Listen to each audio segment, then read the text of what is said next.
ಪ್ರಕೃತಿ, ಪರಿಸರ, ನಿಸರ್ಗ ಇದುವೇ ನಿಜವಾದ ದೇವರು. ಉಸಿರಾಡಲು ಗಾಳಿ, ತಿನ್ನಲು ಆಹಾರ, ಕುಡಿಯಲು ನೀರು, ಸೂರ್ಯ, ಚಂದ್ರ, ಭೂಮಿ, ಬಾನು ಇದೆಲ್ಲವೂ ಮನುಷ್ಯ ಹಾಗೂ ಉಳಿದ ಜೀವಿಗಳಿಗೆ ನಿಸರ್ಗದಿಂದ ಉಚಿತವಾಗಿ ಕೋಟ್ಯಾನು ವರ್ಷಗಳಿಂದ ಯಾವುದೇ ತಕರಾರು ಇಲ್ಲದೆ ಲಭಿಸುತ್ತಲೇ ಬಂದಿದೆ. ಆದರೆ ನರಮಾನವರು, ಅತಿ ಬುದ್ಧಿಶಾಲಿಗಳಾದ ನಾವು ಏನು ಮಾಡುತ್ತಿದ್ದೇವೆ? ಈ ಪ್ರಕೃತಿಯ ಮೇಲೆ ಮನುಷ್ಯ ಎಸಗಿರುವ ಅತ್ಯಾಚಾರದ ಲೆಕ್ಕ ಬೆಟ್ಟದಷ್ಟಿದೆ, ಲೆಕ್ಕವೇ ಇಲ್ಲ. ಇದು ಪ್ರತಿಯೊಬ್ಬರಿಗೂ ತಿಳಿದಿರುವ ಸತ್ಯ. ಆದರೆ ನಾವು ಈಗ ಏನು ಮಾಡಬಹುದು? ಇವಾಗ ಏನೂ ಮಾಡಲು ಸಾಧ್ಯವಿಲ್ಲ. ಸಮಯ ಕೈ ಮೀರಿ ಹೋಗಿದೆ. ಮಾಡುವುದನ್ನೆಲ್ಲ ಮಾಡಿ ಈಗಾಗಲೇ ಪರಿಸರವನ್ನು ಅಚ್ಚುಕಟ್ಟಾಗಿ ಹಾಳು ಮಾಡಲಾಗಿದೆ.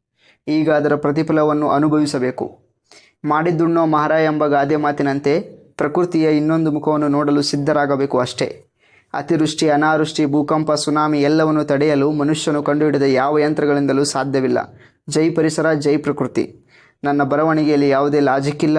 ಮನಸ್ಸಿಗೆ ಬಂದಿದ್ದನ್ನು ಗೀಚುತ್ತಾನೆ ಅನ್ನುವರು ಮಾತ್ರ ಭಾರತ ನಿಜವಾದ ಪ್ರಜೆಗಳು. ಜೈ ಕನ್ನಡ, ಜೈ ಕರ್ನಾಟಕ. ನಿಮ್ಮೊಳಗೊಬ್ಬ ಆಕಾಶ್ ಕನ್ನಡಿಗ.